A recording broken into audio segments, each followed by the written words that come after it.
This conversation today is one that carries both pain and strength. My guest, Mira Joshi, has walked through a life marked by abuse, a lack of support from the very system meant to protect her, and the daily challenges of living with multiple sclerosis. Mira's story is not just about what she has endured, it's about the red flags she now recognizes, the failures she faced when she reached out for help, and the resilience that keeps her going today. As you listen, I invite you to not only hear her words, but to reflect on the reality that so many women live in silence. Mira's courage in sharing her journey is an act of truth telling, and her voice is here to remind us all that change begins with awareness, compassion, and action. So, welcome to the Wounds to Wings podcast, Mira. Can you tell us a little bit about your childhood and early life? Hi, Bina. Thank you for having me on the podcast. Yes, I will be happy to share about my early life and some background.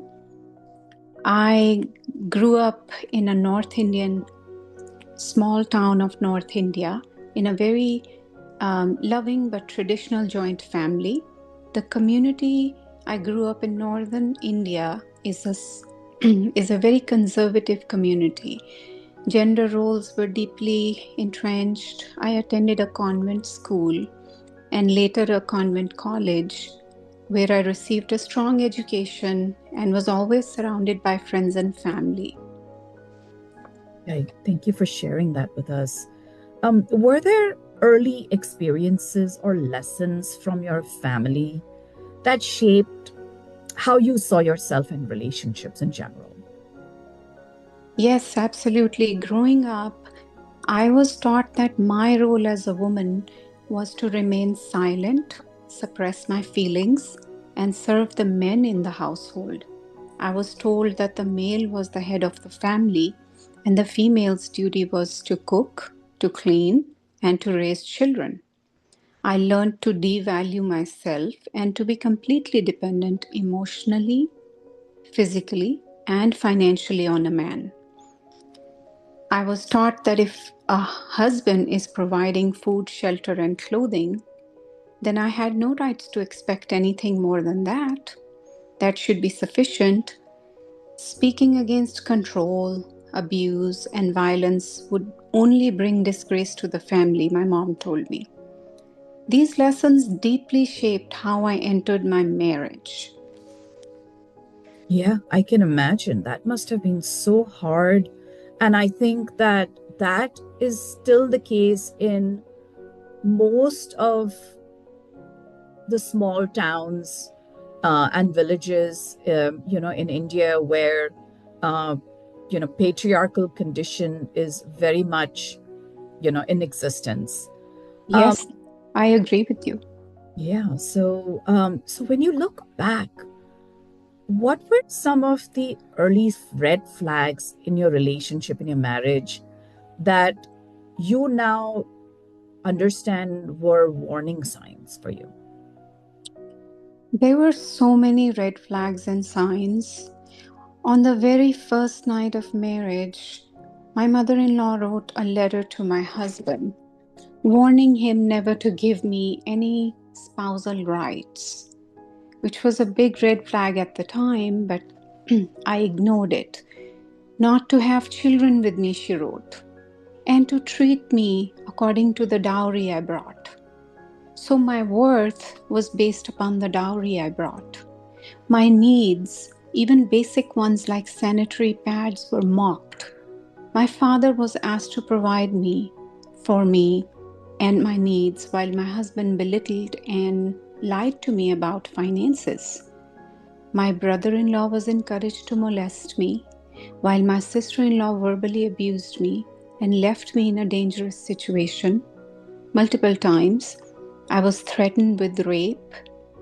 And with death, if I spoke out against the abuse I was going through in their family, I was isolated from family and friends. I was treated like a maid. My existence was that I was a maid to cook and clean, and my meals and movements were controlled. At the time, I ignored these signs, but today I recognize them as clear warning signs of abuse to come and control. My goodness. I can't even imagine what that must have been like for you. And so so when you say that your mother-in-law said that, he shouldn't have children with you, um, what do you think her intentions were with that? Was it control predominantly? Was it making sure that he doesn't show any affection? Was she trying to control him? What do you think, was going on? It was control over her son, and it was also based on dowry because I didn't bring enough dowry. She had thought that he could use me and get rid of me and get remarried to another influential and affluent family, and she wanted to control. Mm. Affection was also another part of it. She Hmm. didn't want him to give me any affection or get in an emotional relationship with me. She just wanted to control her son and make sure he thinks of me just as a property, use and throw. So there were a lot of factors I saw back then, a lot of flags, red flags, Yeah. which were warning signs, but at the time I was not educated about them, aware of these signs, so I was ignorant at the time and I ignored them. Right, right. And I think a lot of it has to do with our conditioning, right? In South Yes, it is the Asian, conditioning. yeah, in South Asian countries, we are told that, we are supposed to serve, we are supposed to be quiet, we are supposed to do everything, just because the man provides, that we essentially are the maid, or we are just there to, just take care of the family and the house, and our needs don't matter at all. So I totally understand that. Now, how did these, so what forms of abuse did you endure, and how did they affect you emotionally and physically, actually? I endured a lot of physical, verbal, emotional, financial, and psychological abuse. Hmm. My husband withheld all financial information for me Hmm.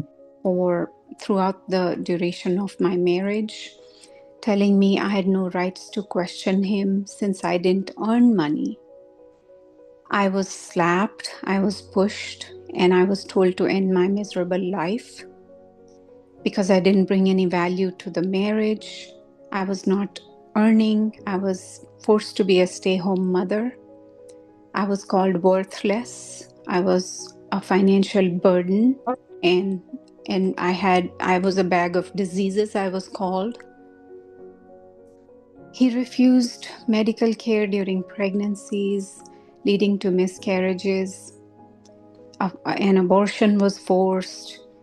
Serious health issues, including pelvic organ prolapse, I had to face alone. And despite having diabetes, thyroid disease, and now multiple sclerosis, I was forced into physical labor and denied rest when my body needed the rest, like after childbirth, during pregnancies, after miscarriage. I was denied any kind of rest. I was When you forced to do say, phys- Pardon yeah. me? So when you say denied, do you mean like that when you came home after you had your children, you were not allowed to rest? You were still expected to cook and clean and do everything?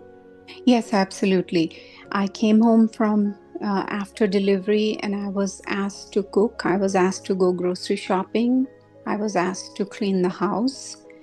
My husband did not bring any pre-made meals from outside. He did not bother to cook, clean dishes, or take care of the other children in the household. I didn't get any type of rest that my body needed after delivery or after being sick.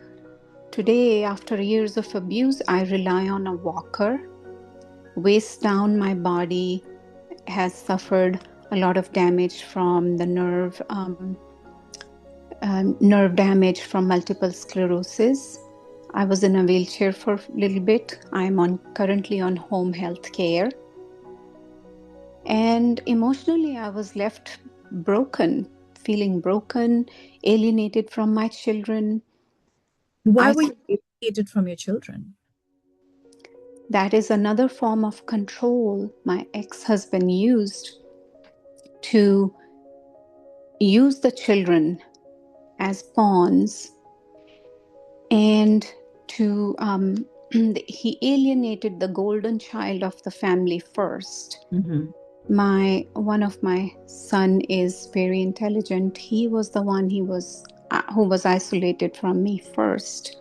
He had the highest potential intellectually, financially. His future was secure.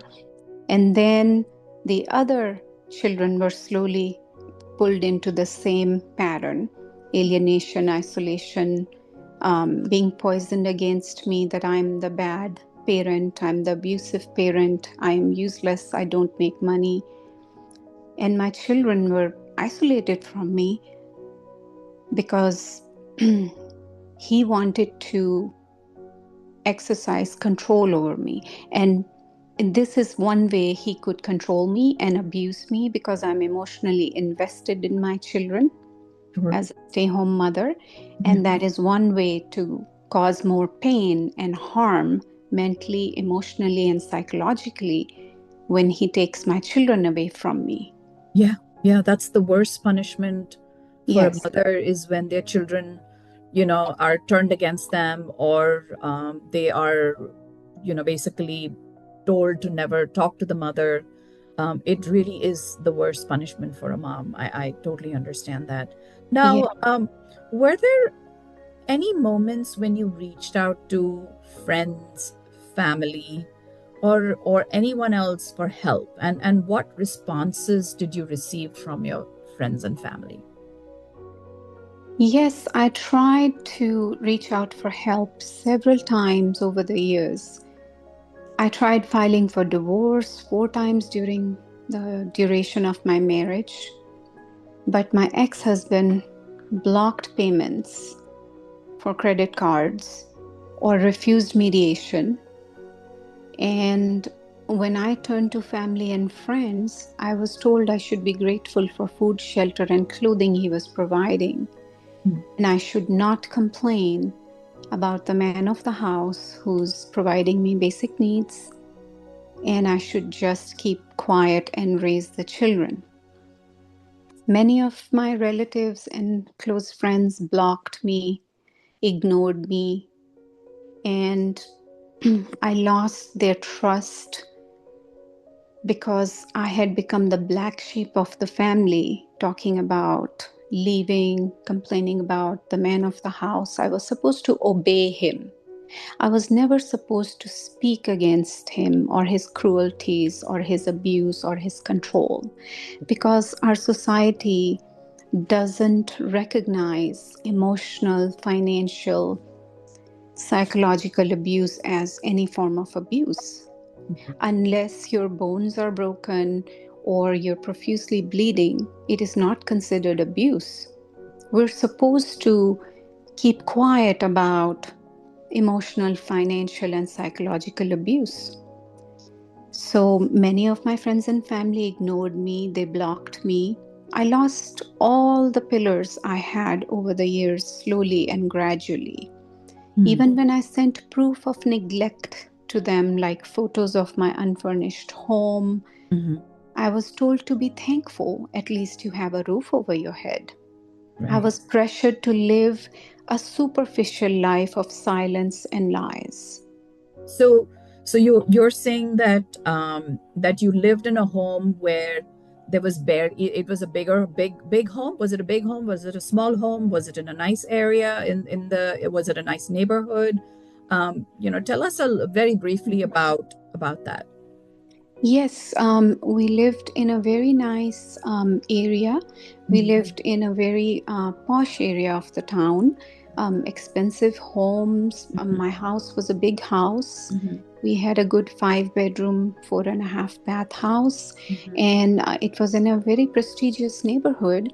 Mhm. But to the outside world, I lived in a big house. But if you stepped in, the house had basic necessities like a dining table, mattress, and couch. Other than that, we didn't have any bed frames, we didn't have any nightstands.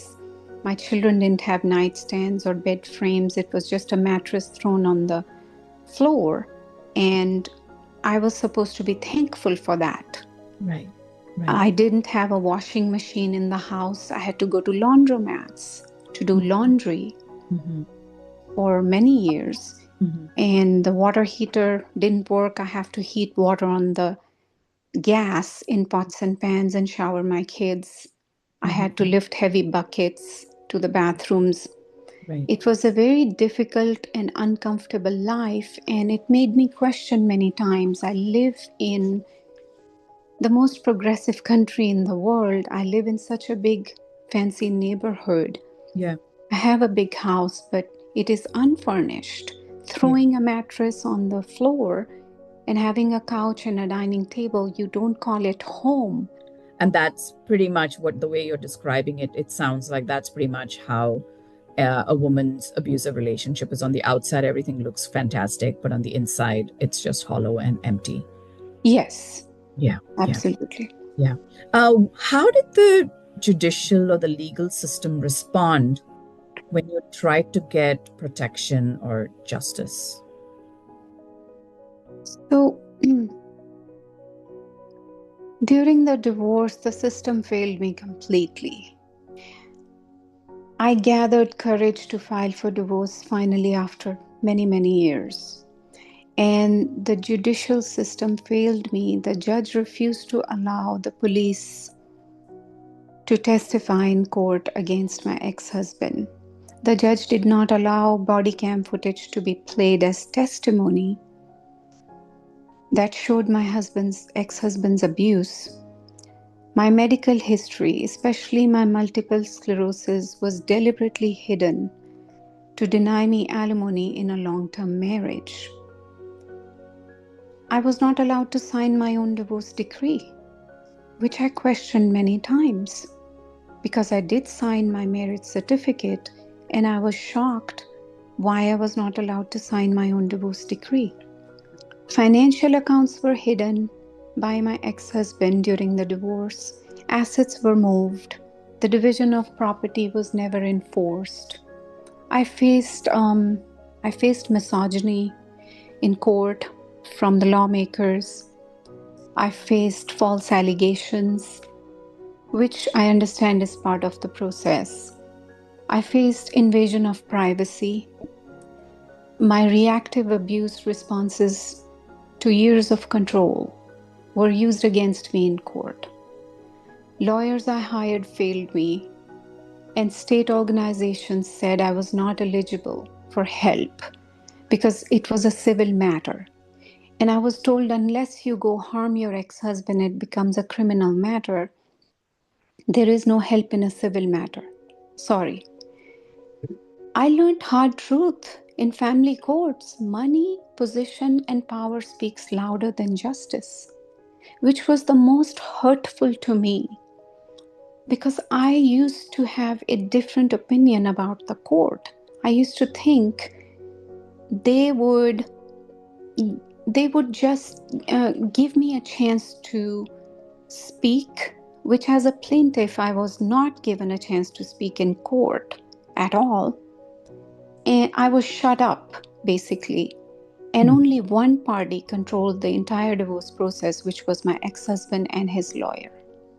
Right. All false narrative from their side was accepted in court, including fabricated documents. Evidence was buried, and I was not allowed to speak, and my lawyers failed me. They did not present the evidence that I had given to them. It was buried. So I did face a lot of injustice throughout this divorce process from the legal system, Yeah. and they did not protect me or my rights as a citizen Yeah. during this case. Right. Right. And how long did the case last from start to end, or is it still ongoing? Yes, it is still ongoing. It's been 3 years and the case is still ongoing. They have not closed the case out. But Right. I have been threatened before that if I don't sign or listen, I will be put in jail. But at the same time, I did not sign anything, and there have been no arrest warrants because I have committed no crime. Right. So Right. I So do think you they think these are bully just, you, they pressure yeah. you. That's unfair. Yeah. Yeah. What do you wish the system, the judicial system had done differently to protect you and to support you? I truly wish the legal system recognized financial and psychological abuse as real abuse, first of all.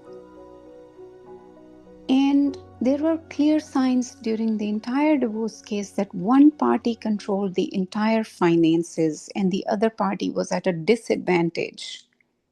I was never shown any of my marital finances. And I wish the legal system would see that financial abuse is happening here. One party is controlling the entire finances.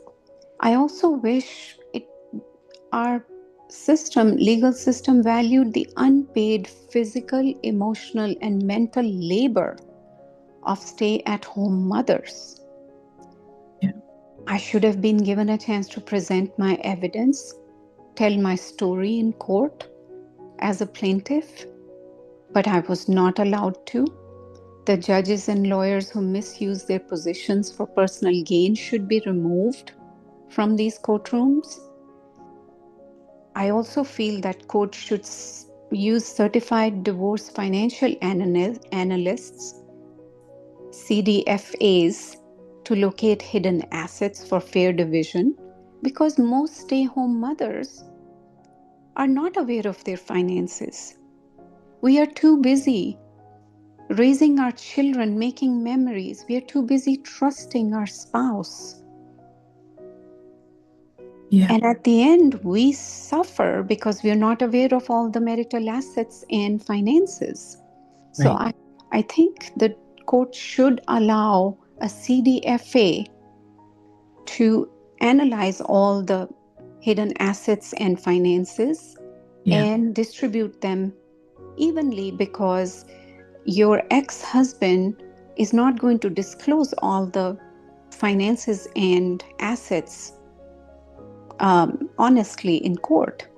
In Sure. my case, they were For hidden. benefit. Yeah.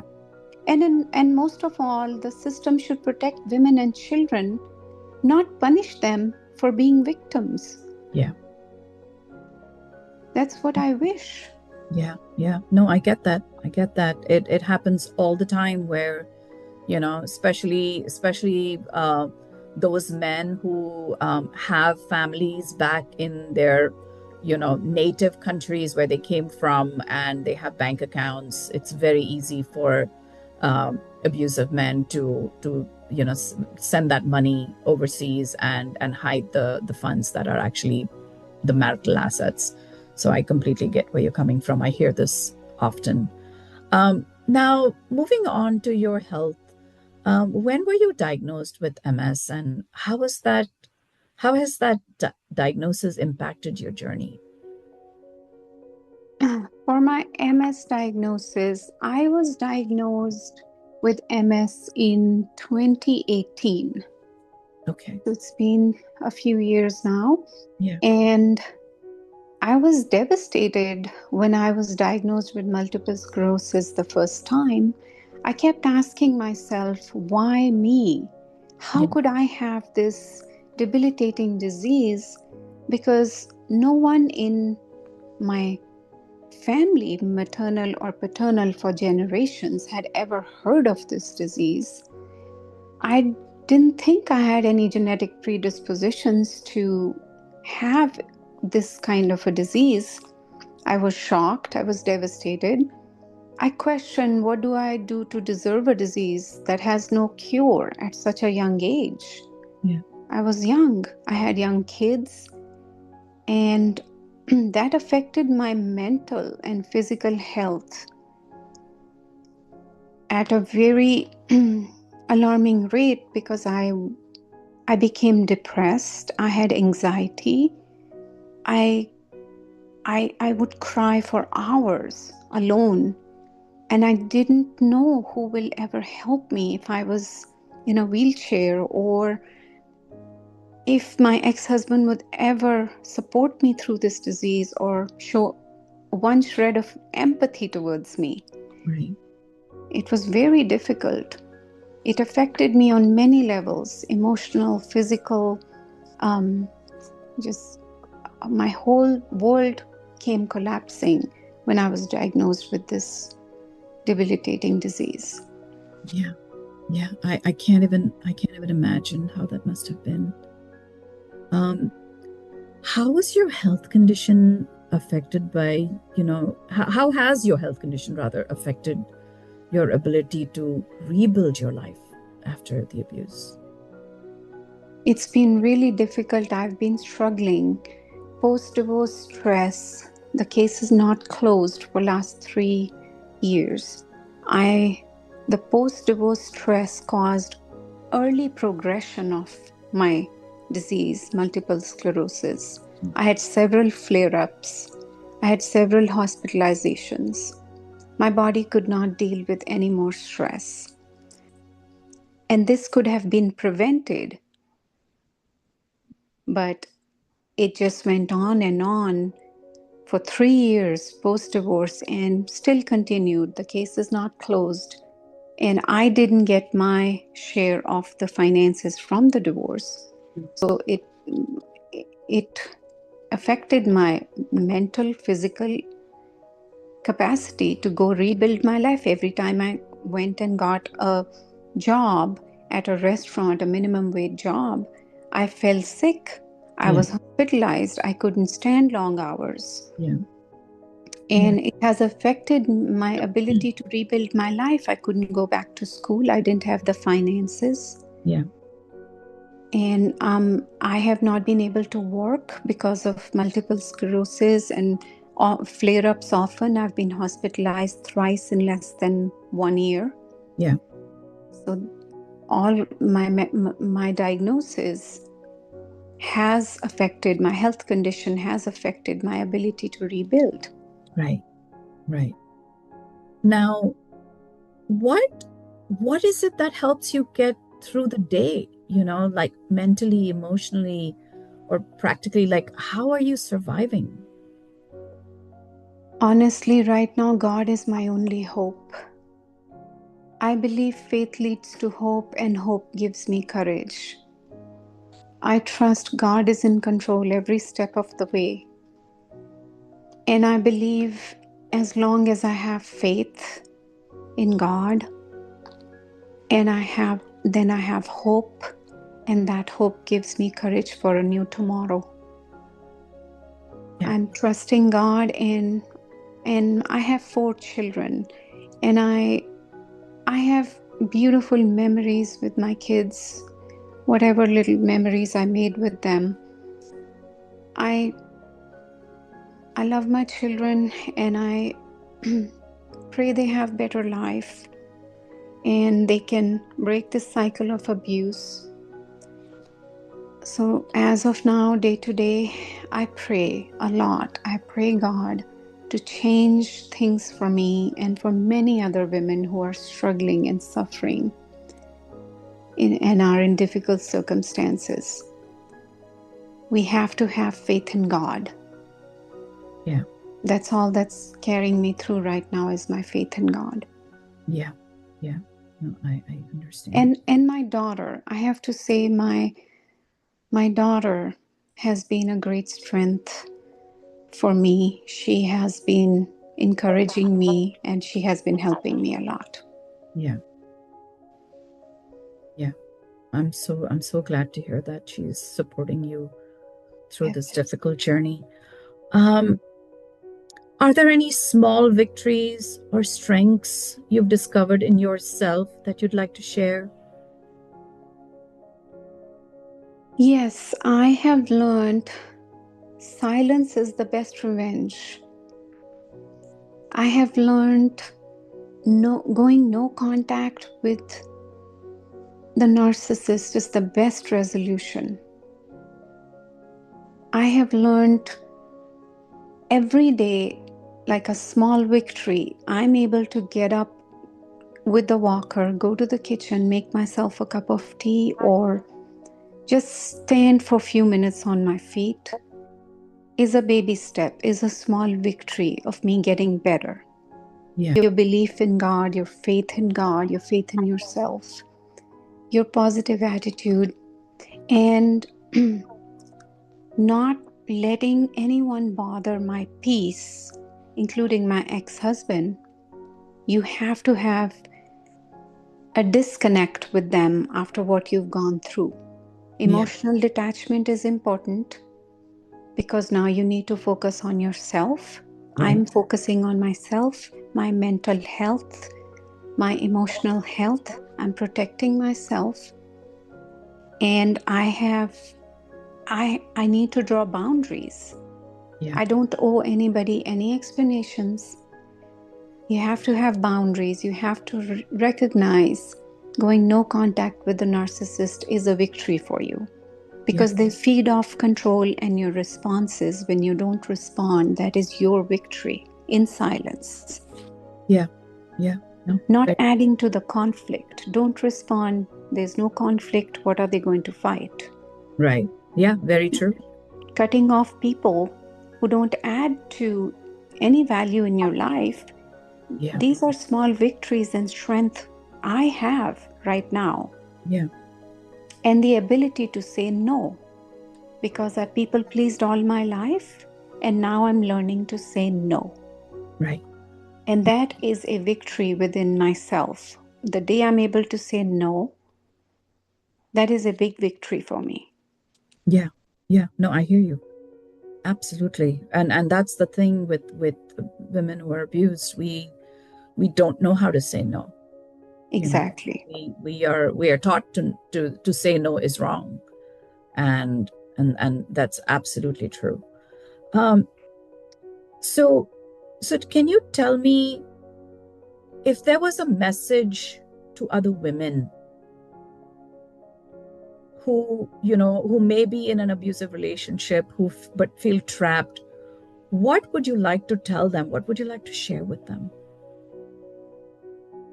For all women who are trapped in abusive relationships, like I was, I think we need to step outside of our motherhood role, and we need to we need to educate ourselves. We can't.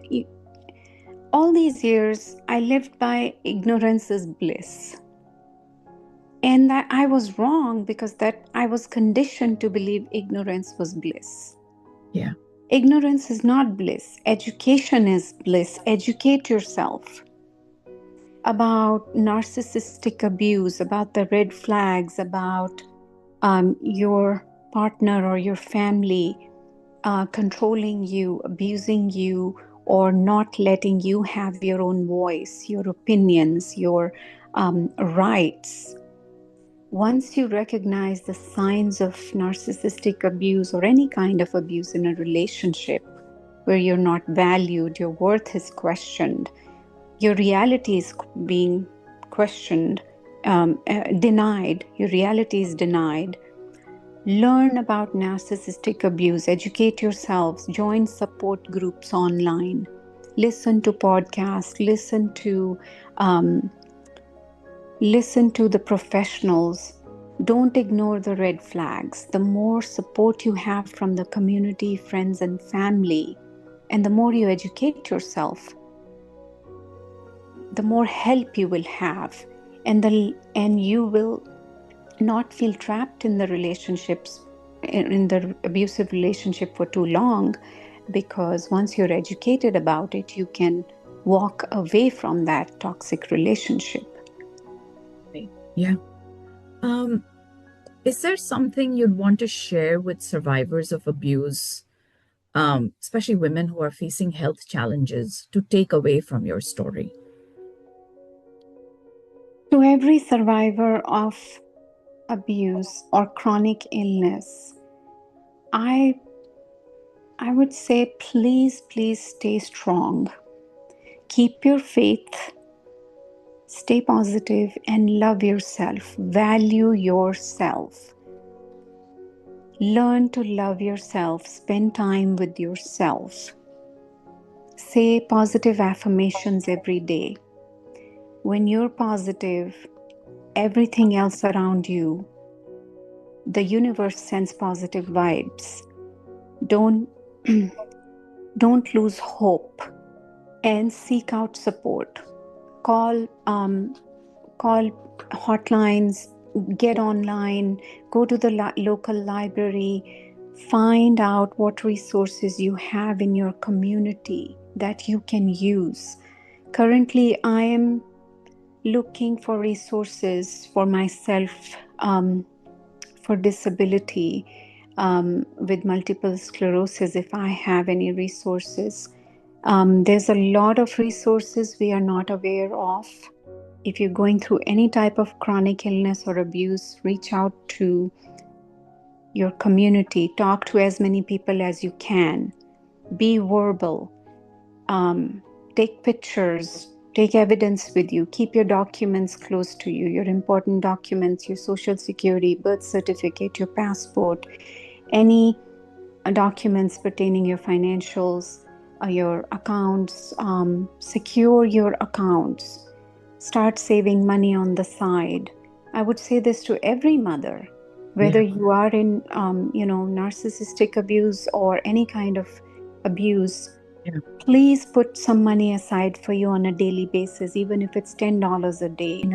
To our listeners, thank you for listening to Mira's story. I hope her courage has opened your eyes to the early stages or red flags that we can't afford to ignore. If something doesn't feel right, it probably isn't. So please ask for help, reach out. Your safety and your voice matter. I also want to say this: many women try to leave or want to leave at different times in their relationship. It doesn't always happen right away. Sometimes leaving may not even feel possible, and that's okay. But taking steps to get there, whether it's talking to someone you trust, making a plan, or reaching out to an organization, that can begin to shift the path towards safety. So remember, every step, no matter how small, matters. You are not alone, and there is life, hope, and healing waiting beyond this path. If you've been moved by Mira's journey and would like to support her directly as she builds her life, we've set up a GoFundMe page. Every donation, big or small, makes a difference. You'll find a link in the show notes and on our social media pages. Please note that Mira Joshi is a fictitious name that has been used to protect Mira's identity. But we have used, or rather created, a GoFundMe with another name, also with the intention of protecting her privacy and her security. But if you would like to donate, even $5, even $1, every dollar counts, every dollar matters. If you can find it in your heart to make that donation so that Mira can, get treatment and get some housing so that she can survive on her own and live the rest of her life in peace and find some happiness, we would truly appreciate it. Thank you again, Mira. I appreciate you taking this time to join us on this podcast. And listeners, thank you for listening to this amazing story of this amazing woman, of her strength, of her courage to leave her horrific situation and to gain some peace in her life. Thank you, and I appreciate you so much, Mira.